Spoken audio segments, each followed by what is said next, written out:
Could you speak more into your microphone? He's not at this podium. I'm not at the podium. I'll try to talk as loud as I can. Hello, everyone. This is Reverend Dr. Roger Paul. Oops, I'm falling over my chair. And tonight we're going to study paper 111, The Adjuster and the Soul. And that starts on page 1215, paragraph 1, and that's paper 111-01. Also, you'll notice on this first slide, this is going to change because after tonight I'll add tonight's video link, but these will be pushed down. This was our original time we went over this paper in 2012, the end of October and the 1st of November, and it took 2 meetings for us to get to this paper before. We had lots of discussions and things like that back then. But something else I want to mention. There's a couple videos out there on the Seraphim, 2 papers on the Seraphim, and there are 2 meetings each of those also that's already out there. And I'm going to leave those on Vimeo and just add this tonight's paper to it. But the original ones, the meeting we had in 2012 was really interesting. We watched part of it the other night, me and my wife, Diane. And I recommend you watch those too if you really want to study this paper in depth. So let's get started on this, and then we'll go from there. I think we can make it through this paper. It's only 66 slides. So. You're getting like an echo on your voice there. I don't know what that is. It's probably because someone has got their mic on and it's coming through their mic, it's reverberation coming through their mic. So if you're not going to say something, mute and then turn it back on when you want to make your comment. That's probably what's causing it. I unplugged my headphones. Did that make a difference, Stephen? Yeah, well, I haven't heard him speak. I was hearing you speak before, and it was okay. You want to say something about it? Yeah, can y'all hear me all right tonight? He still sounds like some Halloween. Yeah, it's still something. Well, yeah, we changed the room in here. It's probably got a little bit of echo from the room now because we took some furniture out of this room. So that may be what you're hearing. So I'll say hello, hello, hello. Well, Millie, usually you mute your mic when you're not talking, and it's not muted right now, so. I can talk. I can say something. Yeah. Is Rodney out there with us? Yes. Yeah. Hi, Rodney. He's muted. Oh, okay. All right, well, let's say a little prayer and we'll get started. Father, thank you for bringing us together tonight and allowing us to study this wonderful paper about the Adjuster, the last one in this series. And we pray that you'll open our hearts and minds tonight that we might understand you better and that we might share this with others, that they might benefit from this also. We pray that you'll give us understanding of this information we have and that your will be done in this meeting as we go on tonight and try to make some sense of the Adjuster. We thank you and we give you the praise in your Son Michael, Jesus of Nazareth. Amen. Okay, paper 111, The Adjuster and the Soul. The presence of the Divine Adjuster in the human mind. Well, I guess I should change this so you don't read it with me. There we go. The presence of the Divine Adjuster in the human mind makes it forever impossible for either science or philosophy to attain a satisfactory comprehension of the evolving soul and the human personality. The Morontia soul is the child of the universe and may be really known only through cosmic insight and spiritual discovery. So there's no way to prove the presence of the Adjuster in the human mind. You can't scientifically pinpoint the Adjuster in the mind because it's a spiritual thing, not a... And your watch is reflecting on the cat. She's chasing the light up there. Oh, okay.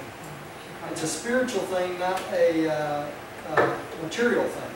So there's no way for human beings to prove, or scientists to prove that we have an adjuster in the first place, or the function of the adjuster itself. Also, what we're talking about tonight is the Morontia soul. And the Morontia soul is basically the result of the personality that we have here, our mind, which is partially material, partially Morontial, and that combination of the adjuster, the guardian angels, our personality, all these things together start to build a soul, okay? And that soul, or what the Rig Veda call the Ka, it basically will go on to the mansion worlds, and it's that soul that turns us into Morontia beings, okay? So if you think of the soul is your Morontia self growing like a flower in this life and coming to full bloom in the Morontia state in the mansion worlds. Okay? So that's what we're talking about tonight. Alright, let's move on to the next one. Billy, would you take the next one, please? Yes. The concept of the soul and of an indwelling spirit is not new to Morontia. It has frequently appeared in the various systems of planetary beliefs. Many of the Oriental, as well as some of the Occidental faiths, have perceived that man's divine heritage, as well as human inheritance. The feeling of the inner presence, in addition to the external omnipresence of deity, has long formed a part of many Morontian religions.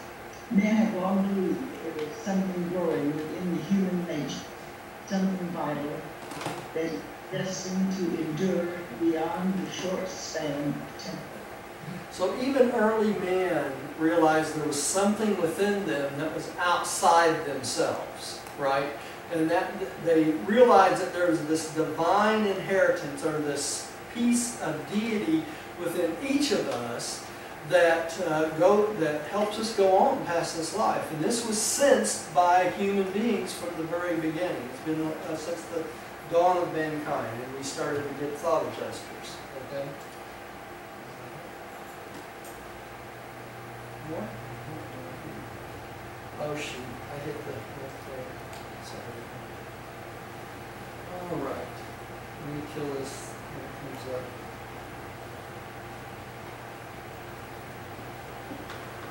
I hit the wrong thing there.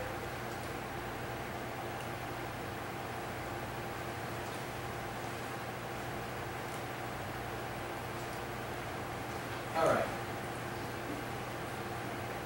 Stephen, would you like to take the next one, please? Okay. Before man realized that his involving soul was fathered by divine spirit, it was thought to reside in different physical organs: the eye, liver, kidney, heart, and later the brain. The savage associated the soul with blood, breath, shadows, and with reflections of himself in water. Okay, so early man thought it came from another organ, basically, an organ in the human body, right? That it lived in these organs in the human body, not the mind entity that it is on top of our human intellect and personality. Do you all understand that the mind, when we talk about the mind, it's not only the mind circuit, okay? The mind circuit basically is where the 7 adjutants come from, right? And we know that comes from the infinite spirit and through the local universe mother spirit. But that's not all there is to mind. There's a physical aspect of mind that comes from our brain, right? The firing of the neutron, the cells in our brain, and I don't want to get too technical on people, but the firing of these neurons cause us to have intellect, cause us to have thought. And that's our physical part of our mind. But on top of the physical part of our mind, there's more of a spiritual or Morontial part of our mind that intertwines with it. So when you think of a mind of man, the brain is where the mind dwells during the material self, right? But that mind goes on. Once the brain stops functioning, the mind leaves with the soul and goes on to the mansion world. So that mind is not only a physical entity, it's a morontial or a spiritual entity as well. Okay?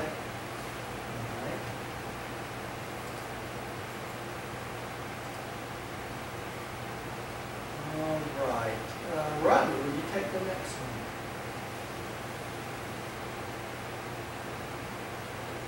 Okay. In the concept of the approximating, the Hindu teachers really approximated an appreciation of the nature and presence of the adjuster, but they failed to distinguish the presence of the evolving and potentially immortal soul. The Chinese, however, recognize two aspects of a human being, the yang and the yin, the soul and the spirit. The Egyptians and many African tribes also believe in two factors, the Ka and the Ba. The soul is not usually believed to be pre-existent, meaning the spirit. Okay, so they realized that the soul had its birth with the human being when we were born, and as we develop our personality over time, that the soul grows. But the spirit was pre-existence, and what we would call the spirit here would be what? The thought adjuster, right? The mystery monitor, the father frag. Okay, so that's the pre-existent part. All right? Diane? The inhabitants of the Nile Valley believed that each favored individual had bestowed upon him at birth, who soon thereafter, a protecting spirit which they called Ka. They taught that this guardian spirit remained with the mortal subject throughout life and passed before him into the future estate. On the walls of the temple of Luxor, where is depicted the birth of Amenhotep III, the third prince is pictured on the arm of the Nile god, and near him is another child, in appearance identical with the prince, which is a symbol of that entity which the Egyptians called Ka. This sculpture was completed in the 15th century before Christ. Okay, so they believed in the Ka. They believed in the soul spirit, right? That's separate from yourself, but it's part of it's attached to you, right? And that's what they call the Ka, right? And it's still on the Luxor temple, basically carved into the walls, all right? And this is the explanation of it. The Ka was thought to be a superior spirit genius which desired to guide the associated mortal soul to the better paths of temporal living, but more especially to influence the fortunes of the human subject in the hereafter. When an Egyptian of this period died, it was expected that his Ka would be waiting for him on the other side of the great river.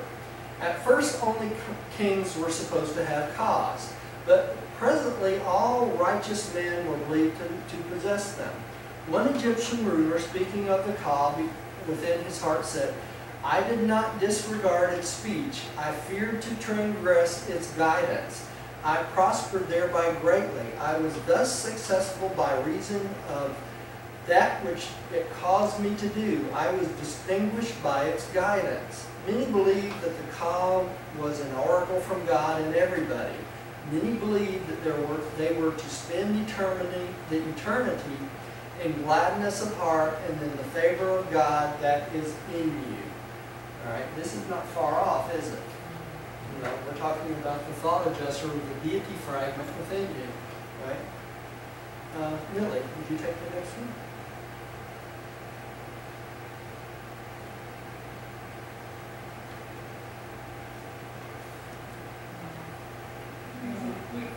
She stepped out for just a minute. Oh, she away from the desk? Stephen, would you like to take it? Okay.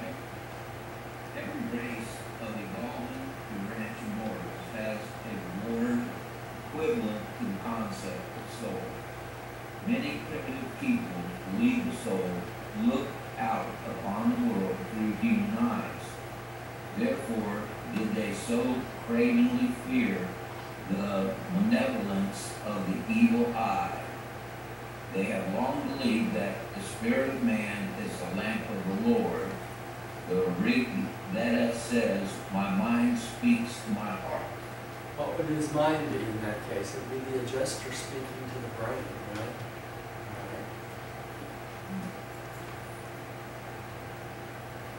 Robbie, would you take the next one, please? A1, a minor reader of choice.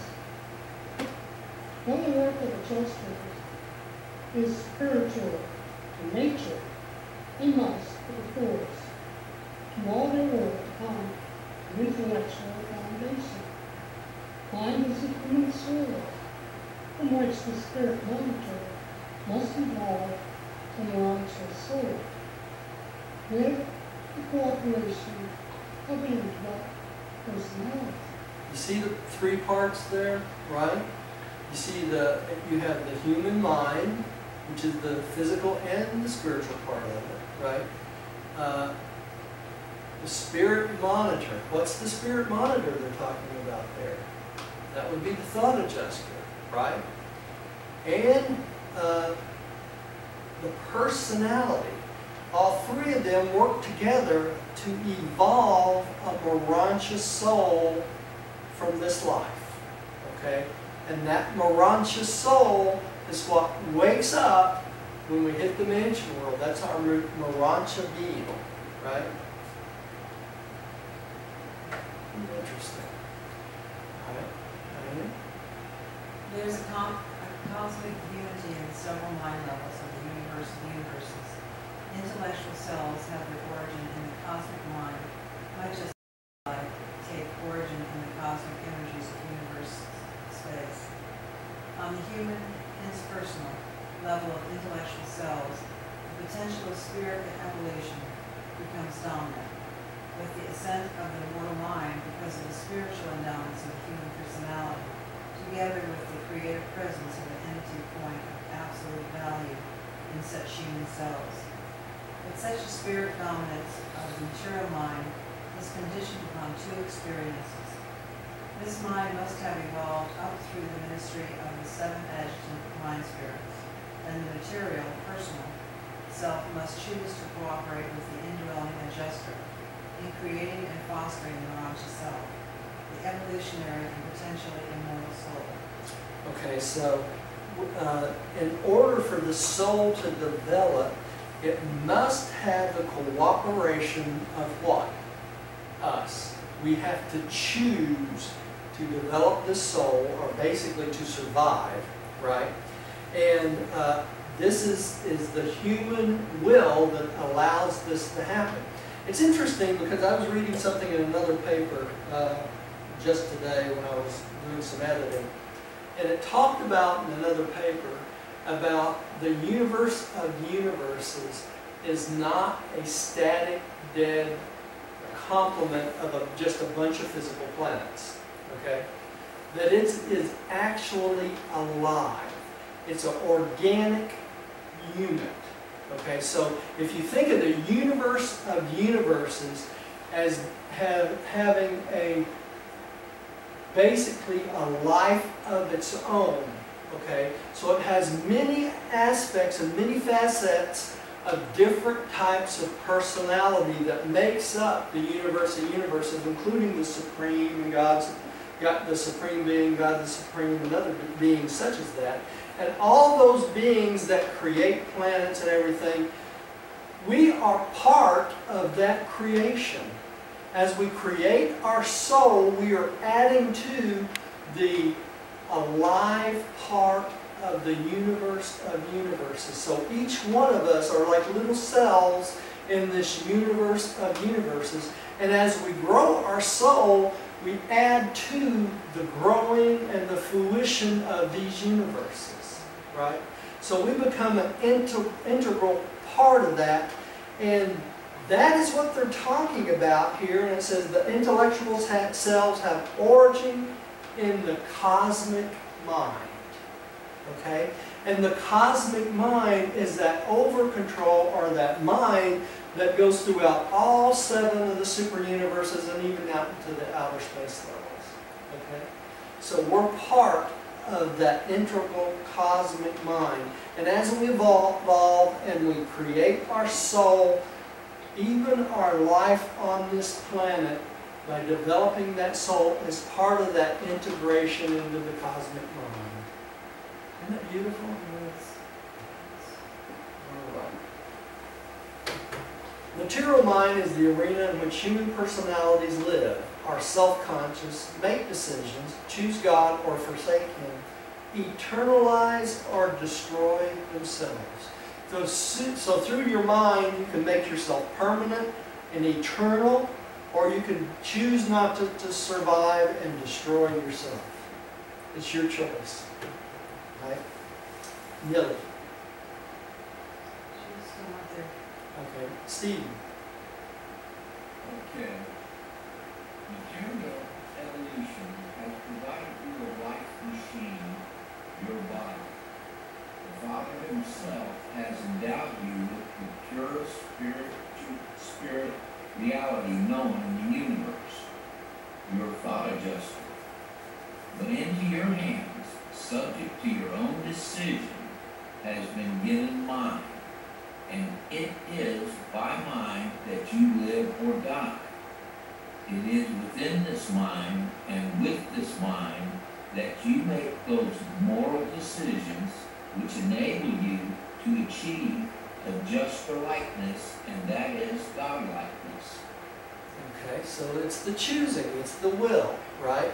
Which allows you to become a juster-like or godlike, right? To do the Father's will. All right. Rodney.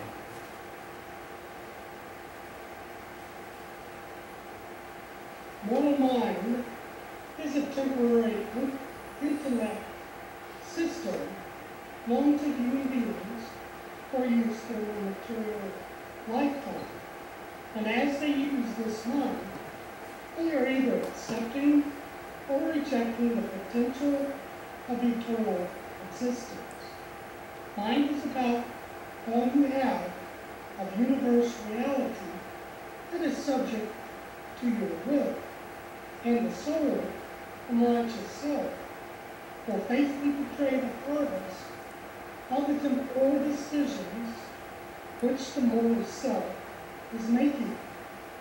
Human consciousness rests gently upon the electrochemical mechanism below and delicately touches the spirit-neutral energy system above.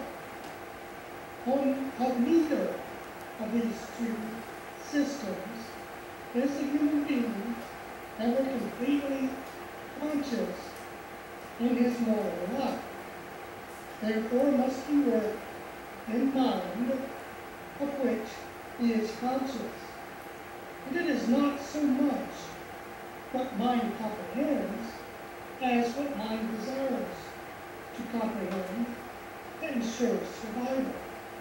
It is not so much what mind is like as what mind is striving to be like that constitutes spirit identification.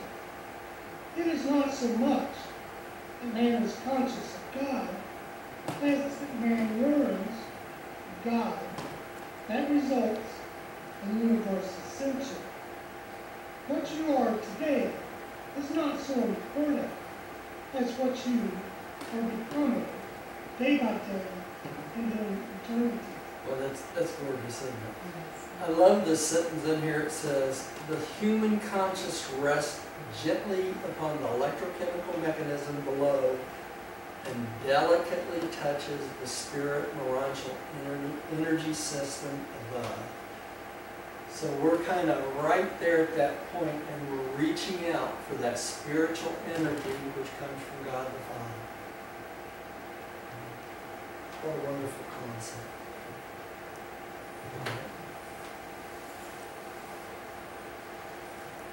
is the cosmic instrument on which the human will.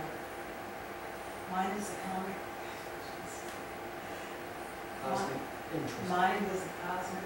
instrument on which the human will can play the discords of destruction, or upon which the same human will can bring forth exquisite melodies of God identification and consequent eternal survival. The adjuster bestowed upon man is, in the last analysis, impervious to evil and incapable of sin.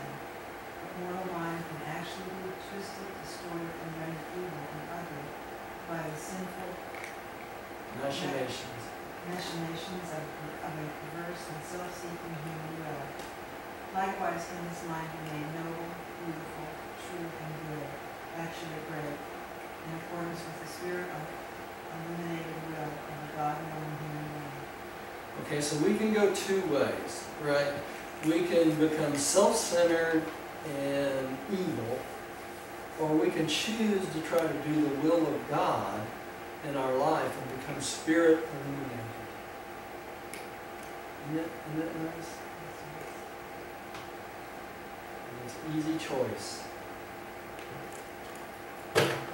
Evolutionary mind is only fully stable and dependable when manifesting itself upon the two extremes of cosmic intellectuality. The whole mechanized and entirely spiritualized. Between the intellectual extremes of pure mechanical control and true spirit nature, there intervenes that enormous group of evolving and ascending minds whose stability and tranquility are dependent upon personality choice and spirit identification. So the more you choose spirit identification over mechanized and intellectual identification, you can choose one or the other, and the spirit identification gives you tranquility and stability in your life. The other causes what?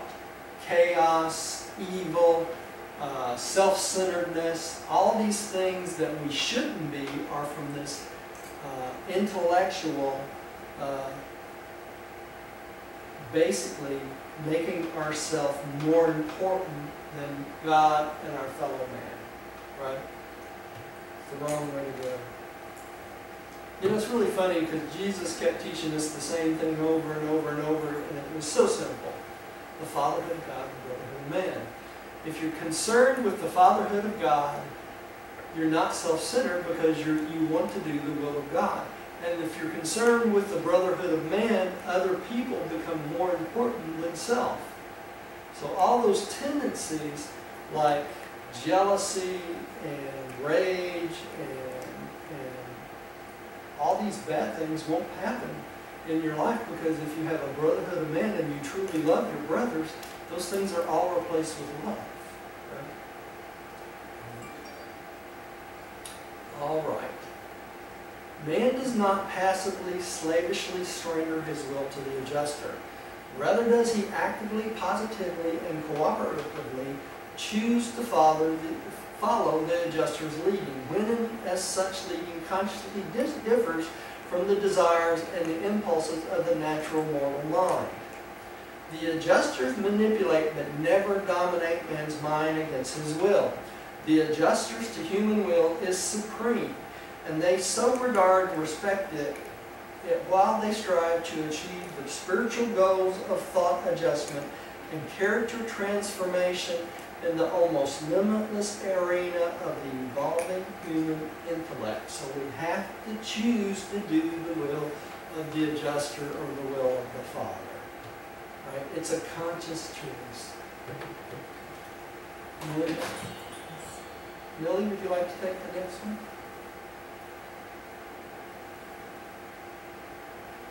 Yes. Mind is your ship. The adjuster is your pilot. The human will is captain.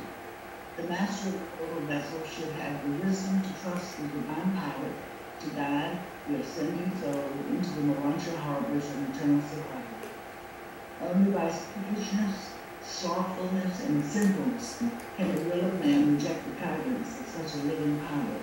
and eventually wreak the moral career upon the evil shoals of rejected mercy and upon the rocks of embraced sin.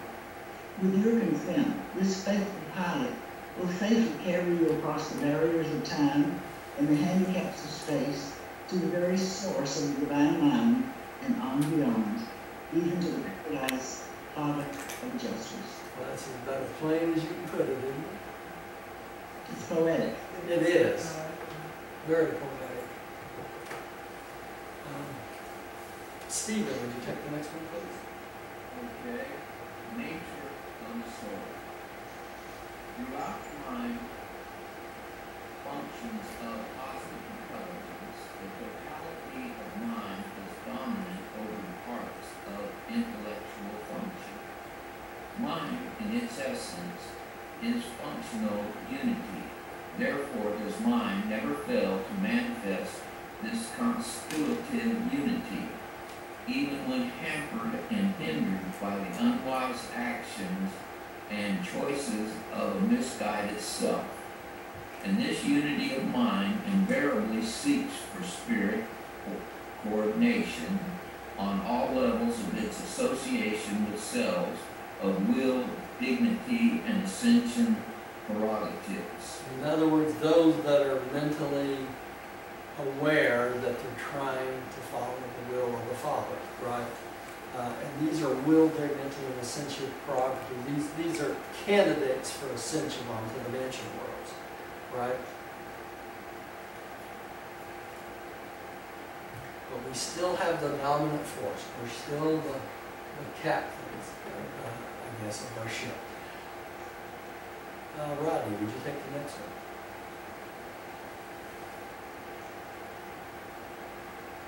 Hey, the material mind, mortal man, is the cosmic loom that carries the mirage of fabrics, on which the indwelling thought adjuster threads the historic pattern of a diverse character of enduring value and divine movement, the surviving soul of ultimate destiny and unending thrill, potential analogy.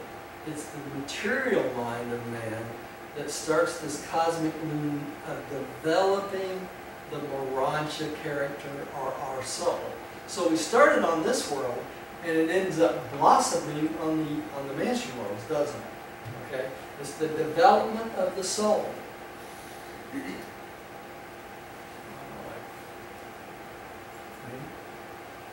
human personality is identified with mind and spirit, held together in functional relationship by life and material body.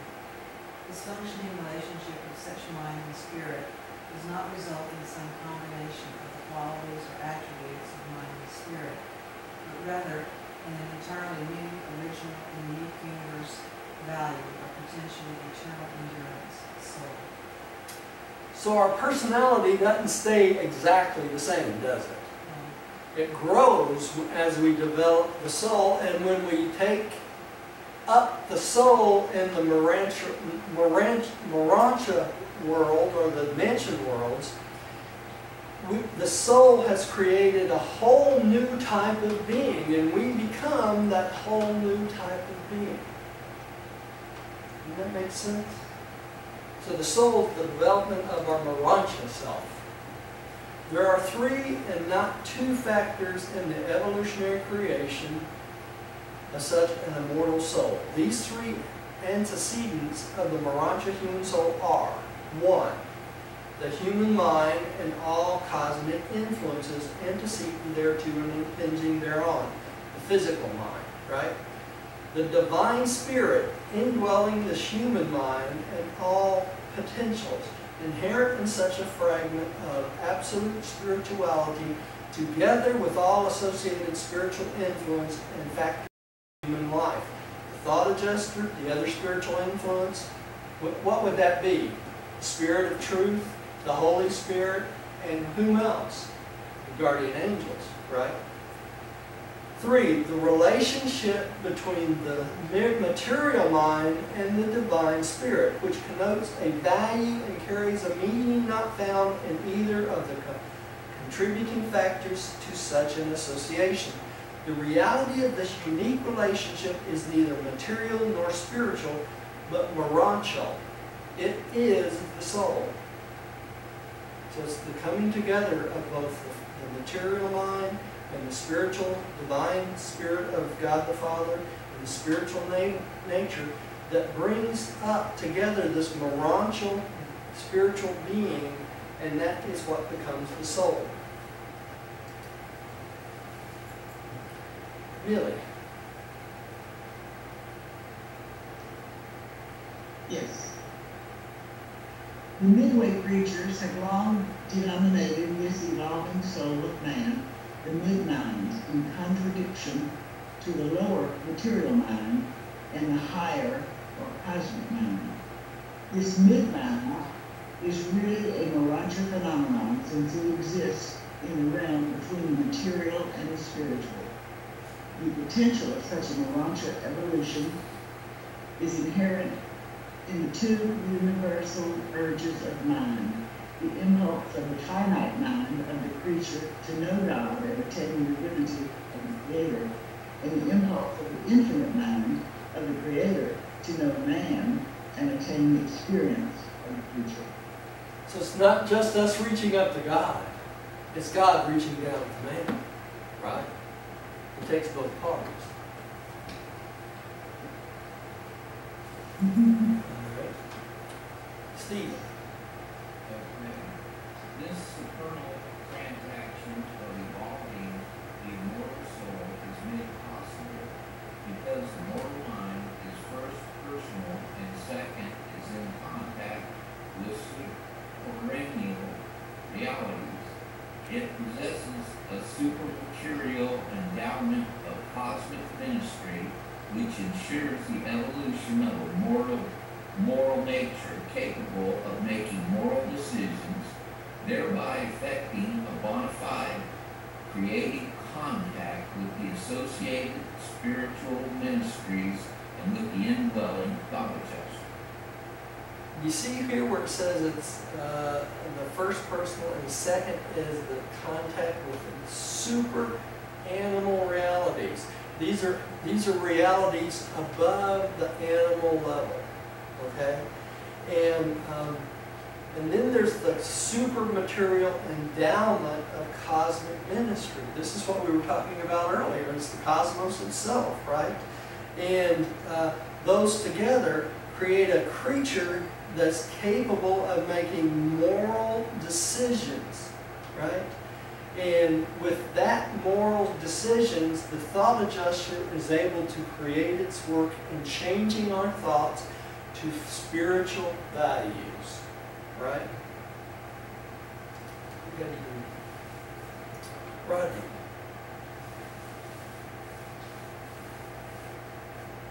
You out there, Rodney? Okay, the inevitable result of such a contextual spiritualization of the human mind is the gradual birth of a soul, the joint offspring of an adjective mind dominated by a human will that craves to know God, working in liaison with the spiritual forces of the universe, which are under the over control of an actual fragment of the very God of all creation, the mystery monarchy. And thus does the material and moral reality of the self transcend the temporal limitations of the physical life machine, indicating a new expression and a new identification in the evolving vehicle for self-love continuity, a morontial and immortal soul. So all this stuff comes together, right? The fragment of God, or the mystery monitor, and the material and the moral reality, and this mortal reality transcend its own physical limitations, right? And in doing that, it creates a, hi Bill, hang on just 1 second. It creates a new expression or a new identification of the vehicle's selfhood and creates your immortal soul. Hey Bill, we're in the middle of a meeting. You trying to join us? Yeah.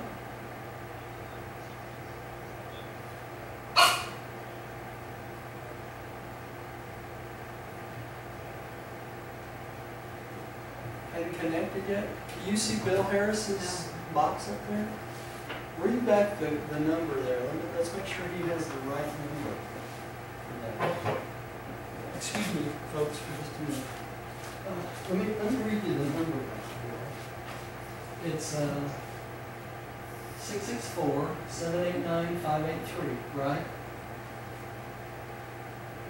Is that the one you put in? You still there, Bill? Hello? Hey, is that the number you put in, 664-789-583?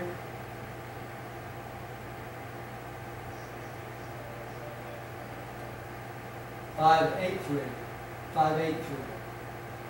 It says 583.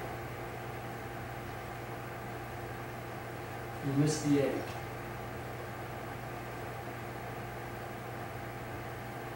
So it should be 664-789-583.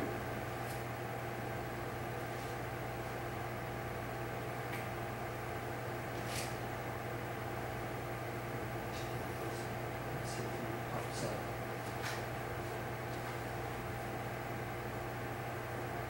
Should pop right in. Maybe it's 11. No, we should send him join the number when it pops up. I need to go. That helps us if you can. Okay. Section 3. Who's up now? I think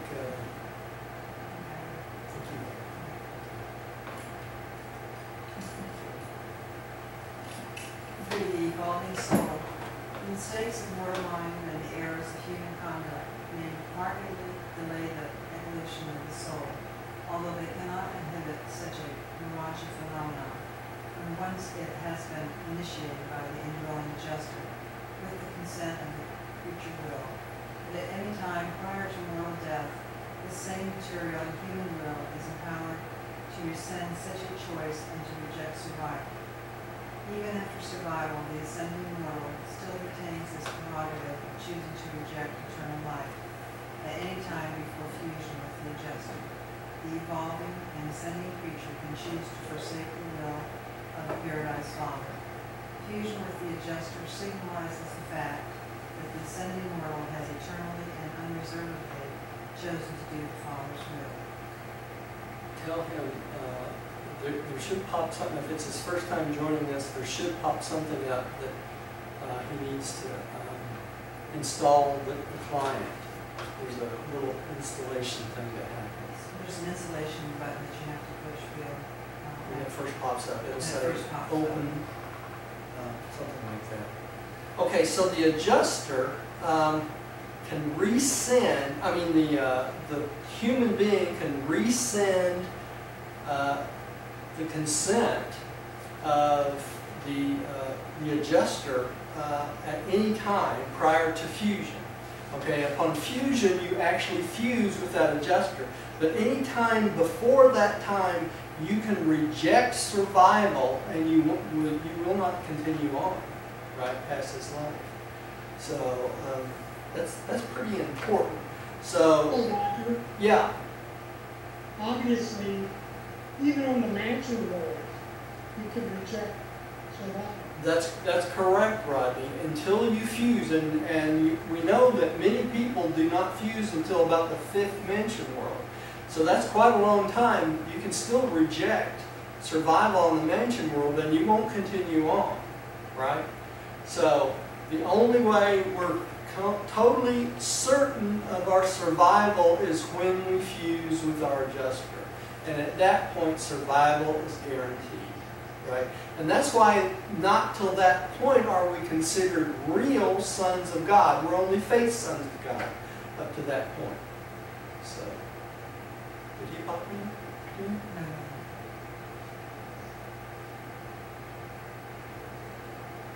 Ask him. How you doing, Bill?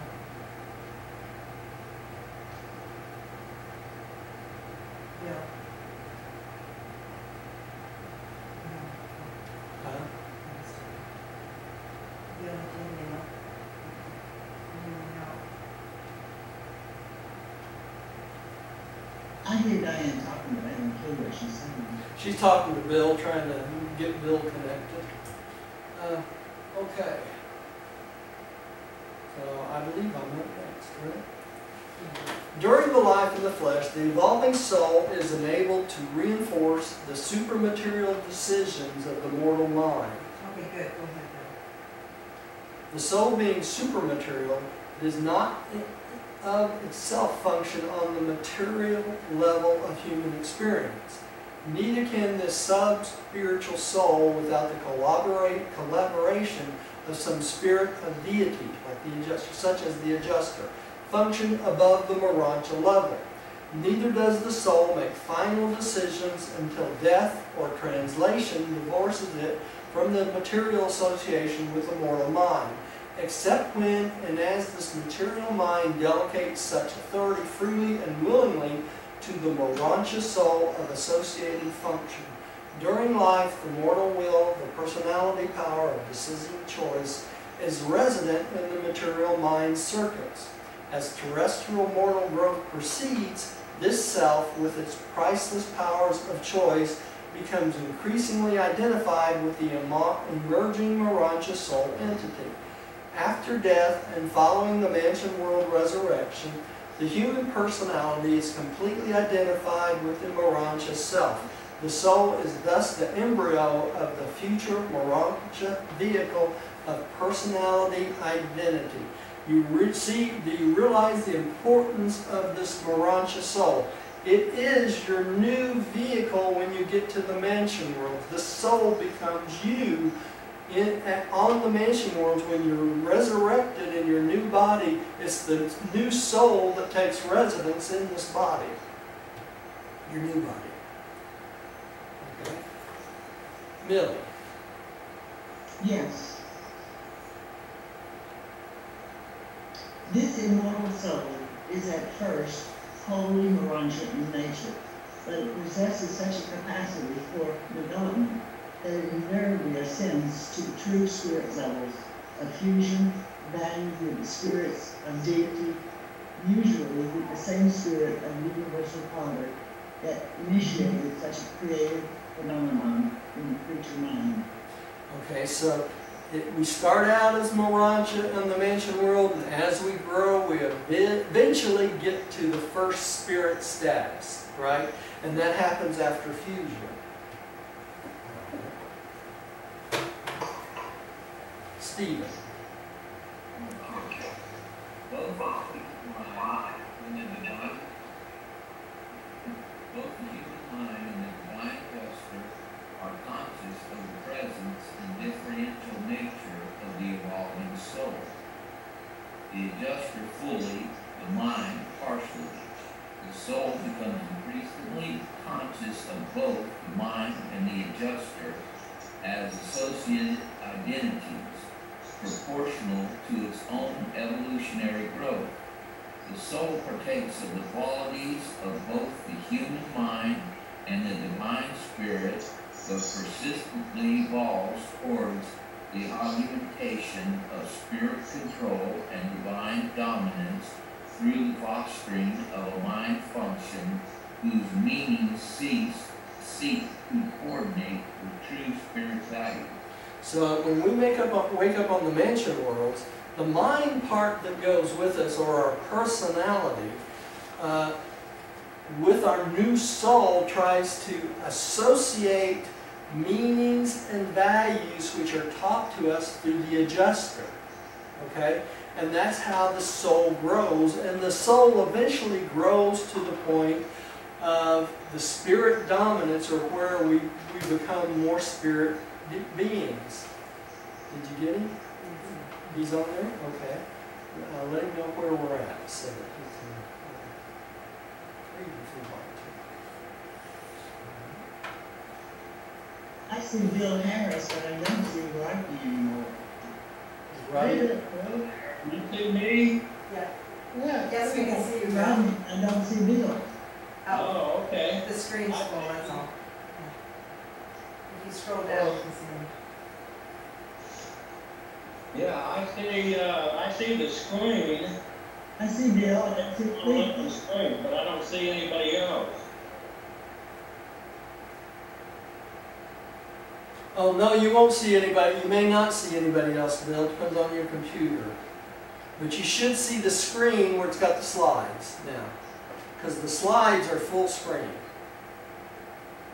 Yeah, that's what I'm seeing is the slides. Yeah, okay, yeah, like you're connected then. That's what you We can see you should. very clearly. Yeah, that's what you should see. Alright. Okay, cool. Alright. I didn't know if you guys were still seeing everything, everybody else or anything like that. Oh, yeah, it's just Roger that we see actually on the screen. Alright, my Cool. computer just froze up. Well, I do hear you. Let's see. I'm hanging up the phone, but I'll just, Okay. got the Zoom on my tablet now. I seem to only have room for 4 pictures. Yeah, we do too, that's why we can't see Rodney. Rodney's still on. Okay. Who's next? No, Okay, y'all give me 1 second. I lost my screen there. Well, I think I okay. Go ahead, Rodney. can. The moral career, the soul's evolution, it's not so much a probation as an education. Faith in the survival of supreme values is the core of religion. Genuine religious experience consists in the union of supreme values and cosmic meanings as a realization of universal reality. Did y'all catch that? Universal reality. So the closer you become to supreme values or spiritual values and cosmic meanings, the more real you become. Okay, and this is very important because what this tells us, it's the spiritual and religious values that makes us real as cosmic citizens. So what is all this stuff in life, collecting things and doing, chasing women and drinking too much and being immoral and all these things, what are these things? They're not reality. That's the important point. You're living in an unreal world because you're not chasing real supreme values and cosmic meanings in your life. If you don't have spiritual values and cosmic meanings in your life, then you know that song is, row, row, row your boat, life is but a dream. In reality, that's what life is without spiritual values. It's a dream. And it ends. When your life ends, the dream ends. And if you have not built up spiritual values and cosmic meanings, you will not have anything to take with you to the mansion worlds. Did I stress that enough?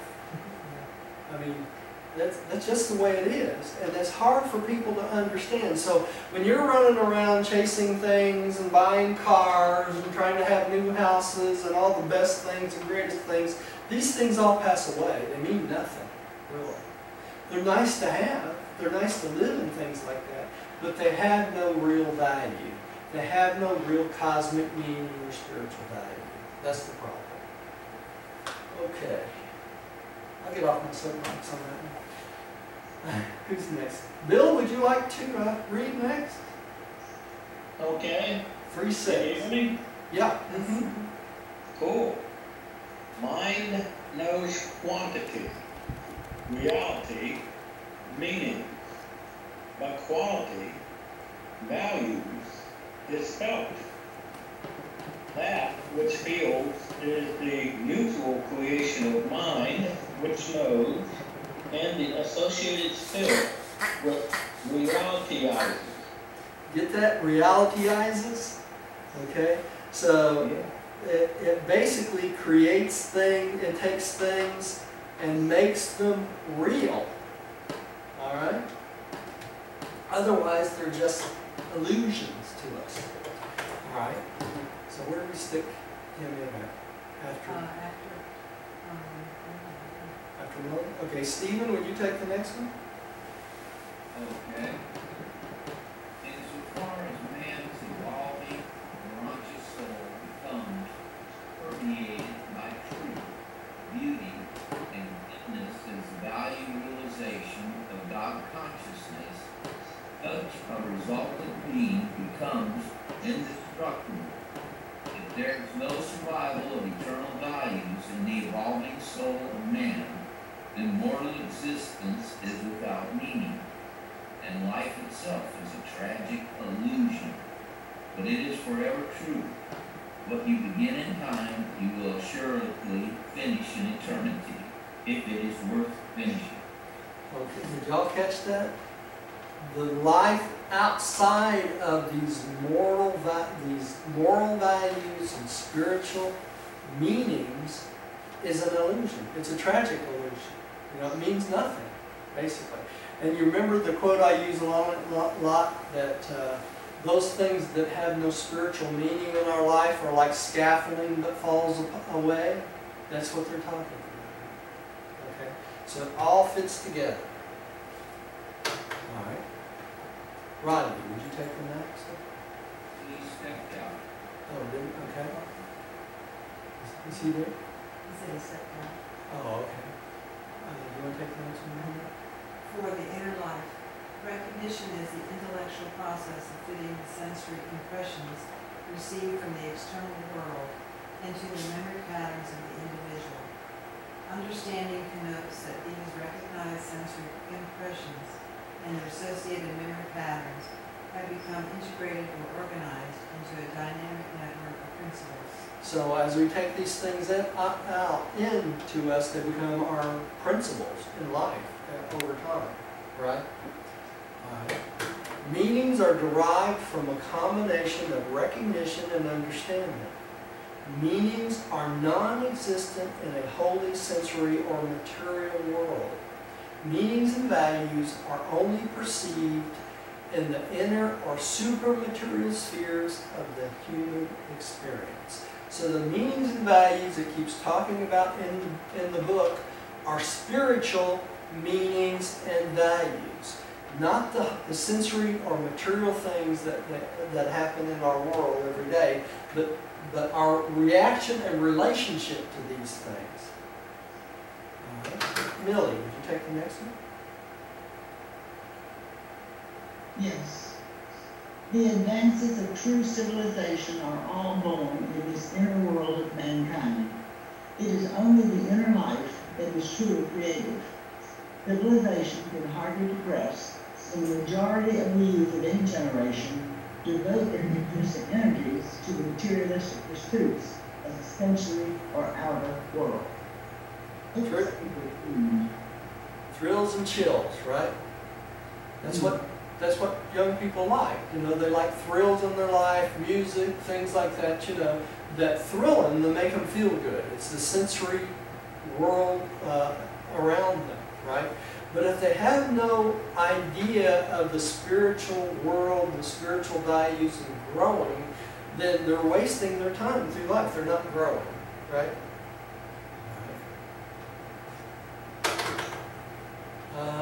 Bill, would you take the next one, please? Okay. The inner and the outer worlds have a different set of values. Any civilization is in jeopardy when 3/4 of its youth enter materialistic professions and devote themselves to the pursuit of the sensory activities of the outer world.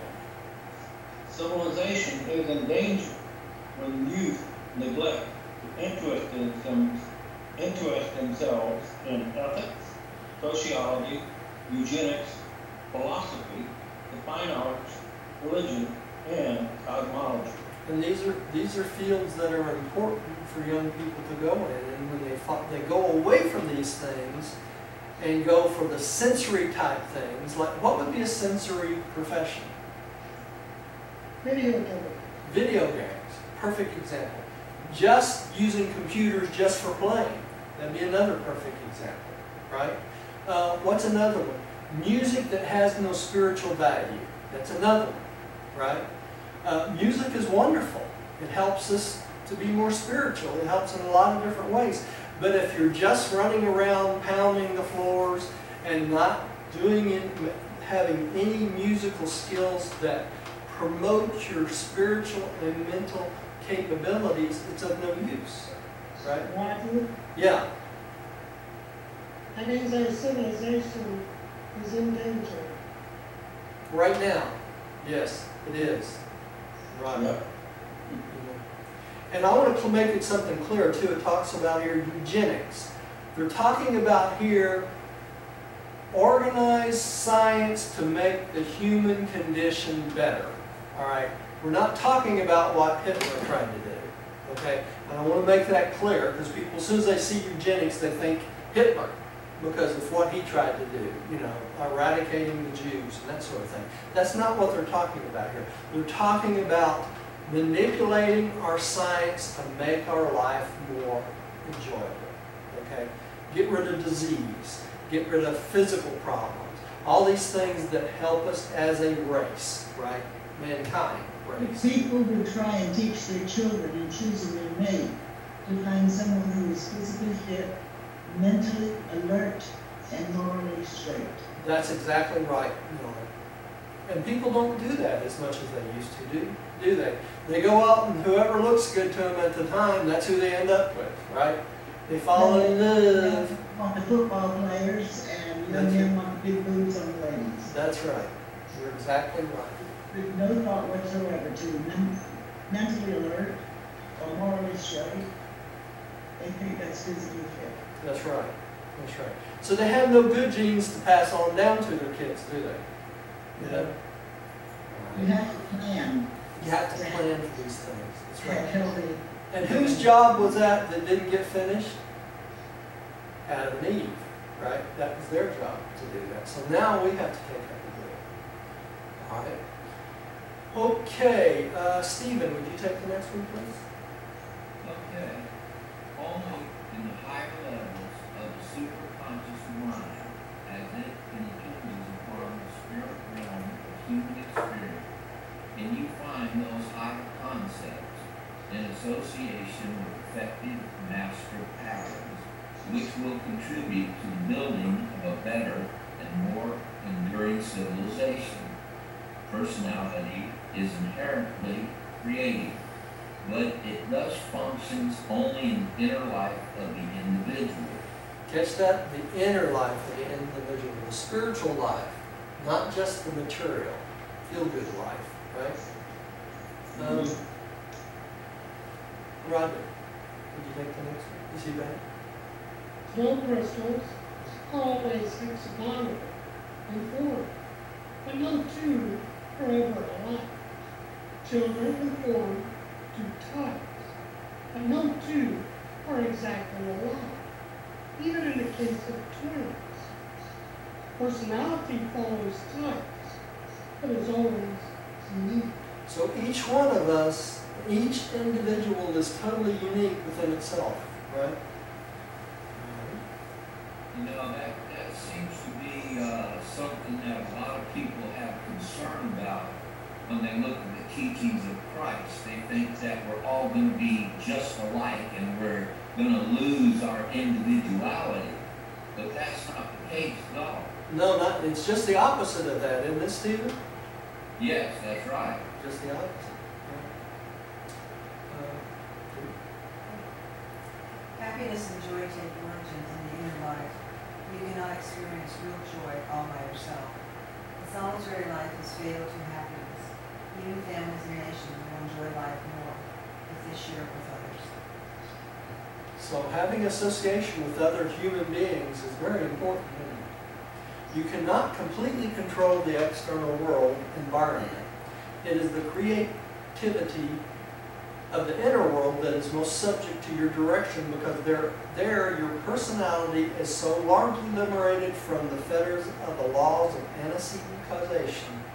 There is associated with personality a limited sovereignty of will. Because of our personality, we are the sovereign of our own will, and even the thought adjuster respects our decisions and our willful decisions. Okay? Since the inner life of man is truly created, there rests upon each person the responsibility of choosing as to whether this creativity shall be spontaneous and wholly haphazard, or controlled, directed and constructive. How can a creative imagination produce worthy children when the stage whereon it functions is already preoccupied with, catch this, prejudice, hate, fears, resentments, revenge, and bigotries? That fills up our personality and knocks off our creativity. You catch that? Yes. Now, those are hereditary things that we've been taught to believe in our whole life, and this is really what the thought adjuster is trying to get us to understand, that they're not natural. They're they not. are a choice. They're our choice. And we get these from our parents, don't we, Stephen? We need to look at them and go, wait a minute, Jesus has given us another choice. Yeah. And we can start really looking at the difference of what he says versus what we've been raised to believe. Yeah, and instilled in our minds. We've been taught these things to the point where they become second nature to us, so we have to relearn them, don't we? I mean, it's a tough thing to do. Anyway, Millie, I think you're up. Yes. Ideas may take origin in the stimuli of the outer world, but ideals are born only in the creative realm of the inner world. Today, the nations of the world are directed by men who have a superabundance of ideals, but they are poverty-stricken in ideals. That is the explanation of poverty, divorce, war, and racial hatred. There you go. Or positive, poverty-stricken in ideals. Not ideas, but ideals. They have an abundance of ideas. That's right. We all have abundance of ideas, but very little ideals, right?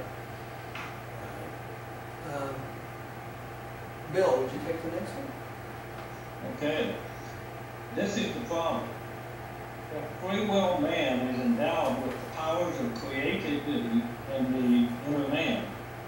Then must we recognize that free will creativity embraces the potential of free will destructivity. And when creativity is turned to destructivity, you are face to face with the devastation of evil and sin, oppression, war, and destruction. Evil is a partiality of creativity, which tends toward disintegration and eventual destruction. All conflict is evil in that it inhibits the creative function of the inner life. It is a species of civil war in the personality. Well, you could spend a whole night on this one, but you know, you think about this, a perfect example of this was World War II, right? What happened with Hitler and Germany and all this stuff during World War II, creativity turned to destructivity, didn't it? Okay? Mm-hmm. And that is the same thing happens within our inner life. We can come up with a species of what they call civil war in the personality because we are a split mind, right? Our creativity is taken over by our own destructivity, right? Mm-hmm. So we and that's one of those where Jesus told us to return That's If that. when someone does something evil, we have a tendency of wanting to be a little more evil back. You That's know? right. Yeah. Instead of looking for a good way to deal with that. And that's what will eventually turn that around, is with that mercy and forgiveness and all the things that he taught, and just don't get caught up in the evil consequence of it all. You know, look at the movies that we let our children watch constantly. It's all about revenge and people killing each other, and then they go out and get revenge for the person that's been killed, and they use the same evil to kill the persons that just killed their loved ones and things like that. You know, it's not good lessons that we're teaching our children. That's for Not sure. at all. That's right. So let's go on. Stephen, would you take this one? Okay. Inner creativity contributes to ennoblement of character, and personality, integration, and self-worth, unification. It is forever true. The past is unchangeable. Only the future can be changed by the ministry of the present creativity of the inner self. There we go. We change ourselves in the present, right? All right. Rodney, would you take the next one? Rodney's getting all these first paragraphs in the end. Okay, consecration of choice. The doing of the will of God is nothing more or less than an exhibition of creature willingness to share the inner life with God, with the very God who has made such a creature life of inner moving value possible, sharing as God-like with all. God shares all with the eternal Son and the infinite Spirit, while they, in turn, share all things with the divine sons and spirit daughters of the universe. So basically what they're teaching us is what we need to do is share our inner life with whom? God the Father of the thought adjuster, right? It's just sharing. It's all what it boils down to. The imitation of God is the key to perfection. Doing of His will is the secret of survival, and of perfection in survival.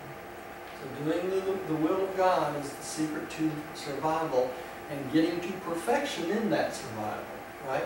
Mortals live in God, and so God has willed to live in mortals.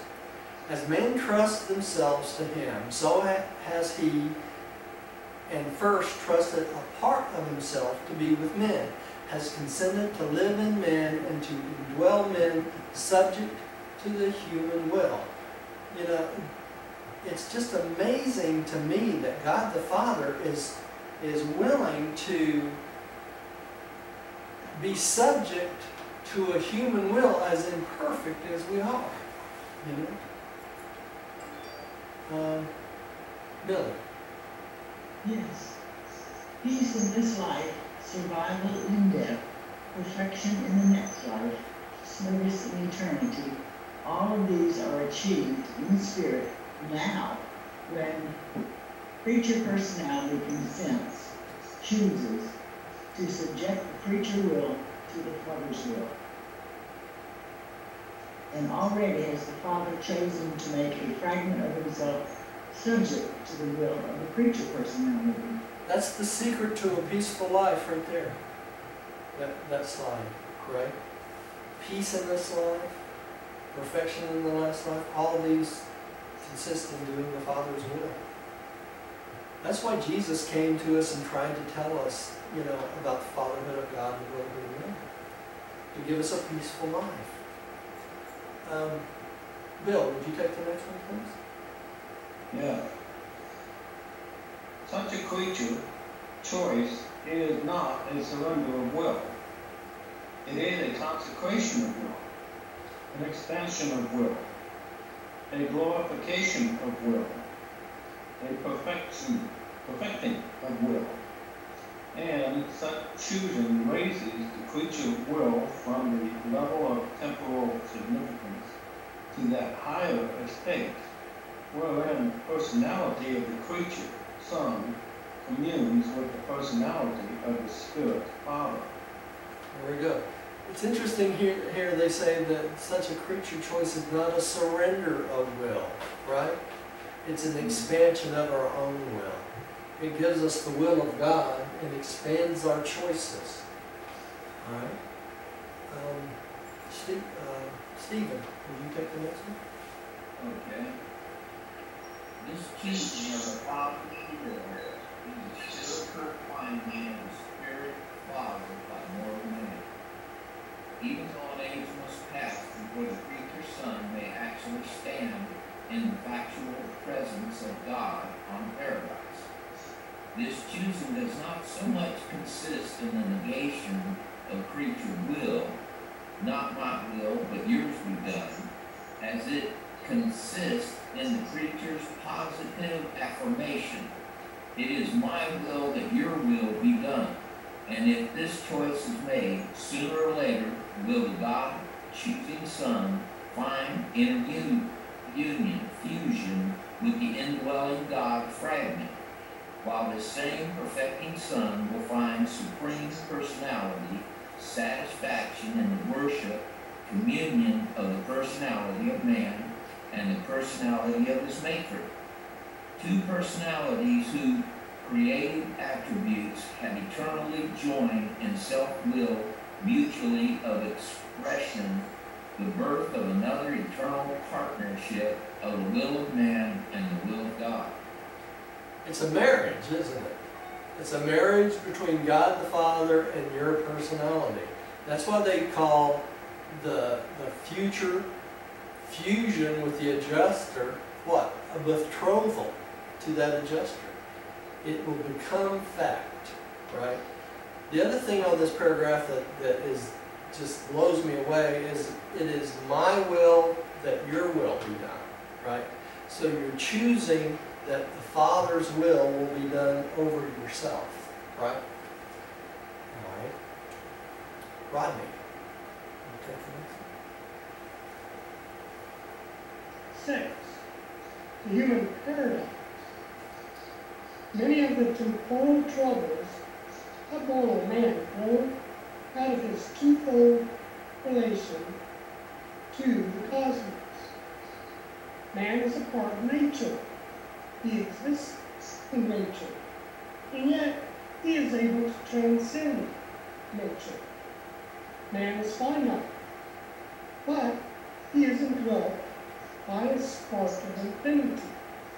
Such a dual situation not only provides the potential for evil, but also engenders many social and moral situations fraught with much uncertainty and not a little anxiety. It's being of two minds, isn't it? The physical mind and the spiritual mind. So it's like a split personality, almost. Right? And The courage required to effect the consummate of nature and to transcend oneself is a courage that might succumb to the temptations of self-pride. The mortal who can transcend self might yield to the temptation to deify his own self-consciousness. The mortal dilemma consists in the double fact that man is in bondage to nature, while at the same time he possesses a unique liberty, freedom of spiritual choice and action. On material levels, man finds himself subservient to nature, while on spiritual levels he is triumphant over nature and over all things temporal and infinite and finite. Such a paradox is inseparable from temptation, potential evil, decisional errors, and when self becomes proud and arrogant, sin may be called. it always comes back to that concept of pride, doesn't it? Self-pride. You know, when you start lifting yourself up, you always get in trouble, right? That's the way it always has been and always will be. The problem of its sin is not self-existent in the finite world. The fact of finiteness is not evil or sinful. The finite world was made by an infinite creator, and it is the handiwork of his divine sons, and therefore it must be good. it is the misuse, distortion, and perversion of the finite that gives origin to evil and sin. So we've been given a world that is wonderful. It's just our use of the facilities of this world and how we react to it, right? Billy, would you take the next one? The spirit can dominate mind, so mind can control energy. But mind can control energy only through its own intelligent manipulation of the metamorphic potentials inherent in the mathematical level of the causes and effects of the physical domain. Creature mind does not inherently control energy. That is a physical quality. The creature mind can and does manipulate energy just insofar as it has become master of the energy secrets of the physical universe. So as we discover the secrets of the physical universe, we can become more and more of a manipulator of our own situation, right? Let's see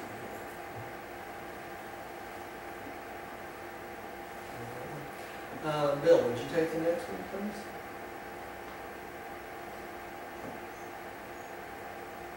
Are you saying me? Yes, Bill, please. Cool.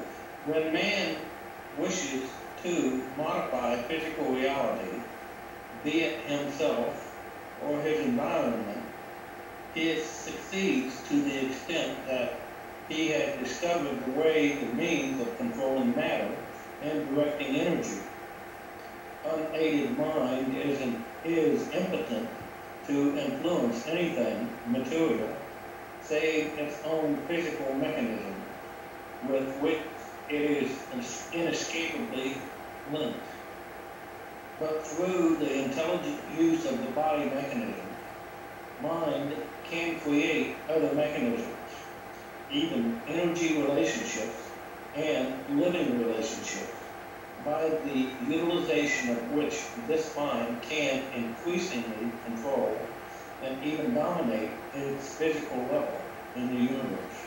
So through our science, we can dominate the physical universe around us, okay, and make changes to the physical universe around us. But it is through only through the mind and our application of manipulating the physical universe that's already there, right? We can't levitate things across the room to people, because in order to do that, we would need something physical that would actually move that object. Our mind can only manipulate our own personal space or our own physical bodies. All right. Stephen, would you take the next one? Okay. Science is the source of facts, and mind cannot operate without facts. They are building blocks in the construction of wisdom, which are cemented together by life experience. Man can find the love of God without facts, and man can discover the laws of God without love. But man can never begin to appreciate the infinite symmetry, the supernal harmony, the exquisite frequentedness of the all-inclusive nature of the first source and center, until he has found divine law and divine love, and has experientially unified these in his own evolving cosmic philosophy. There we go. Mm-hmm. Very interesting, isn't it? All right. Rodney, would you take the next one, please? The expansion of material knowledge permits a greater intellectual appreciation of the meanings of ideas and the values of ideals. A human being can find truth in his inner experience, but he needs a clear knowledge of facts to apply his personal discovery of truth to the ruthlessly practical demands of everyday life. So we strive to know meanings and values of ideals, right? And we can find this truth in our inner experience, but we have to have knowledge of scientific facts and facts about the world itself and what's going on around us to basically control the demands of everyday life. You know, that's just the way it is. Life is tough. No one said it would be a bowl of cherries, did they? Right? I am. It is only natural that mortal man should be harassed. Yeah. Harassed by feelings of insecurity as he views himself inextricably bound to nature, while he possesses spiritual powers, wholly transcendent to all things corporeal and finite.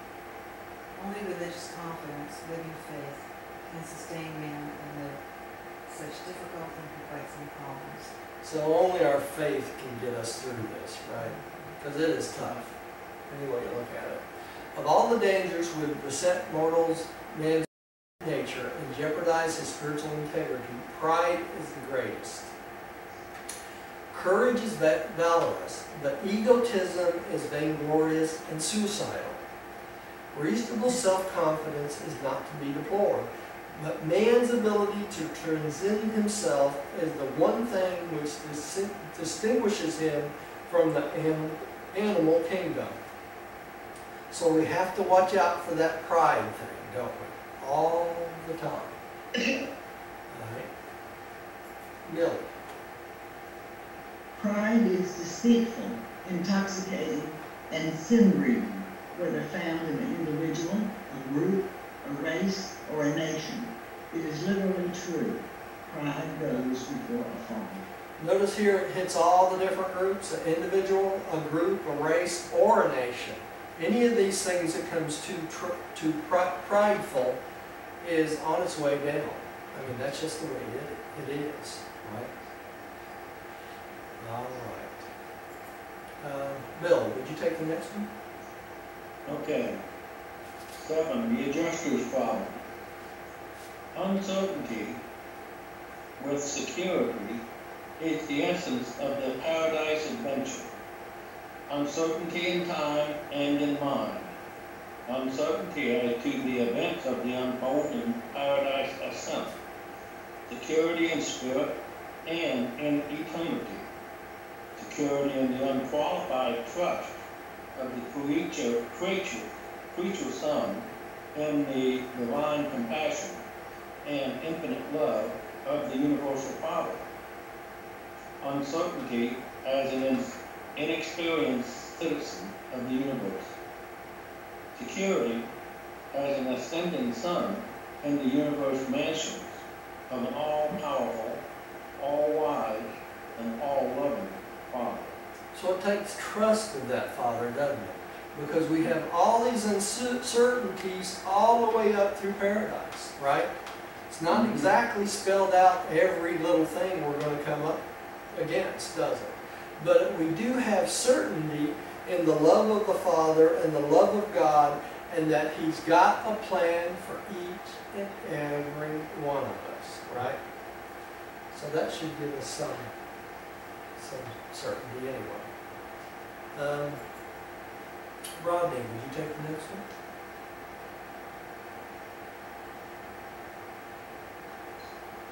May I admonish you to heed the distant echo of the adjuster's faithful call to your soul. The indwelling adjuster cannot stop or even materially alter your career's struggle of time. The adjuster cannot lessen the hardships of life as you journey on through this world of toil. The divine indweller can only patiently forbear while you fight the battle of life as it is lived on your planet.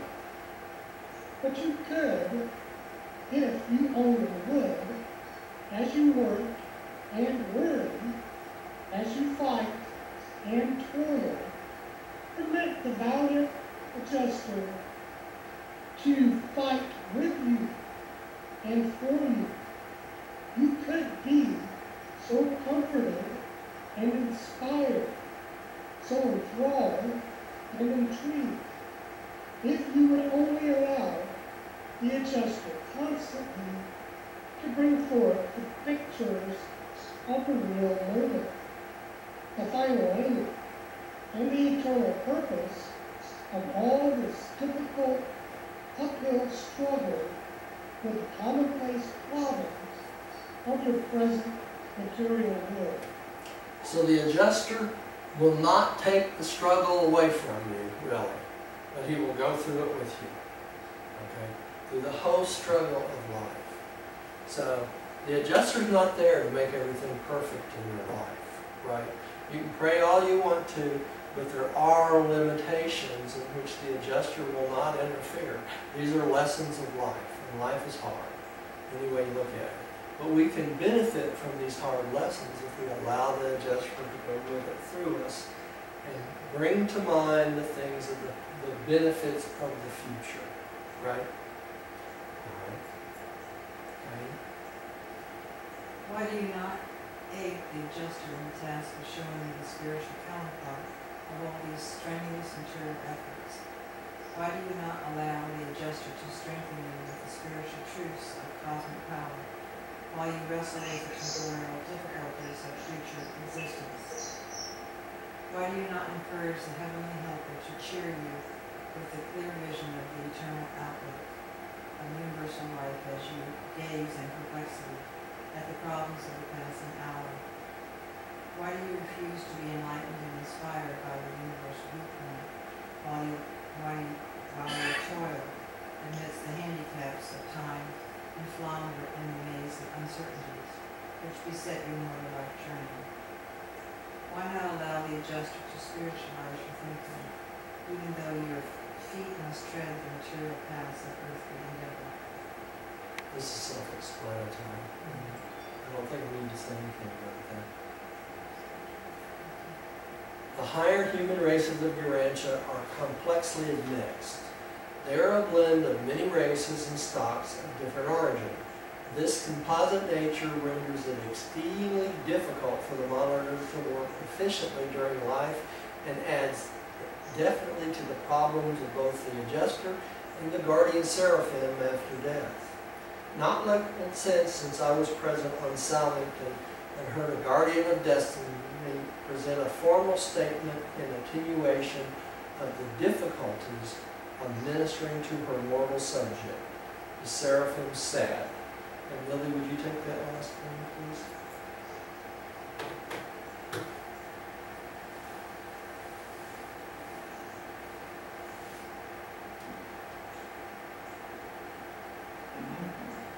Much of the difficulty was due to the unending conflict between the two natures of my subject, the urge of ambition opposed by animal indolence, the ideals of a superior people crossed by the instincts of an inferior race, the higher purposes of the great mind antagonized by the urges of a primitive inheritance, the long-distance view of a far-seeing monitor counteracted by the nearsightedness of a creature of time, the progressive plans of an ascending being modified by the desires and longings of material nature, the flash of universal intelligence cancelled by the chemical energy mandates of the evolving race, the urges of angels opposed by the emotions of an animal, the training of an intellect annulled by the tendencies of instinct, the experience of the individual opposed by the accumulated propensities of the race, the aims of the best overshadowed by the drift of the worst,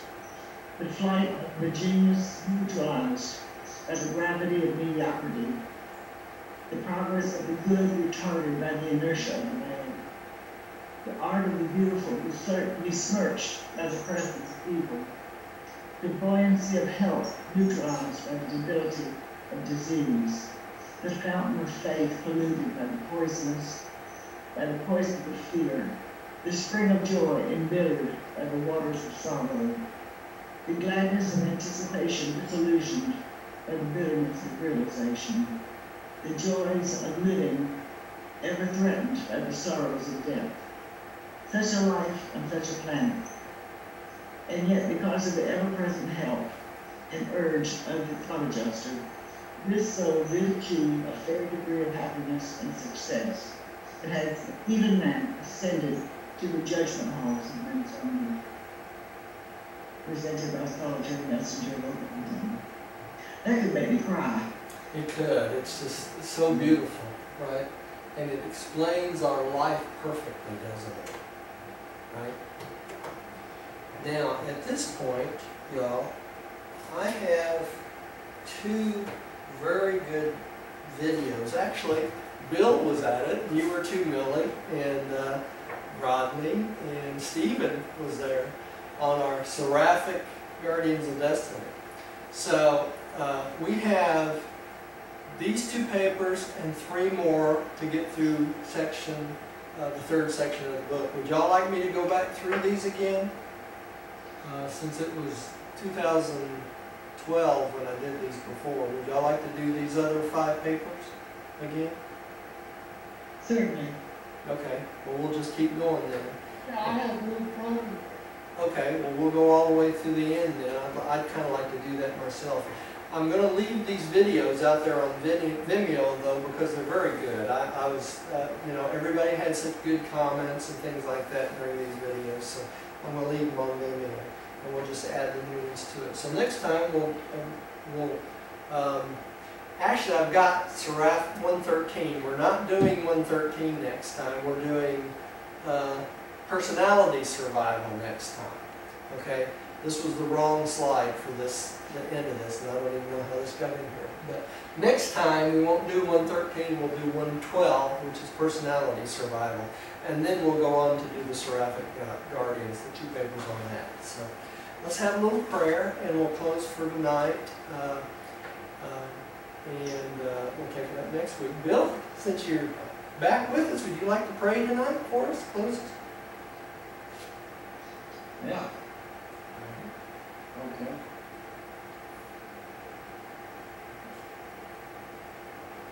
Lord, gracious Heavenly Father, we just thank you for this day and this time that we can spend together in this study with your word and your thoughts that are related to us in the Durancy book. Heavenly Father, we just ask and pray to guide us in the way that you want us to be. And continue with your thought adjuster to work with us and enlighten us and make us be perfect as you are perfect, holy as you are holy. We just thank you, Heavenly Father. And we just thank you that this group is still together and everything. And we just love you and give you all praise, glory, and honor. And we pray these things in Jesus Christ, my holy name. Amen. Amen. And thank you for joining us at home. Please come see us again.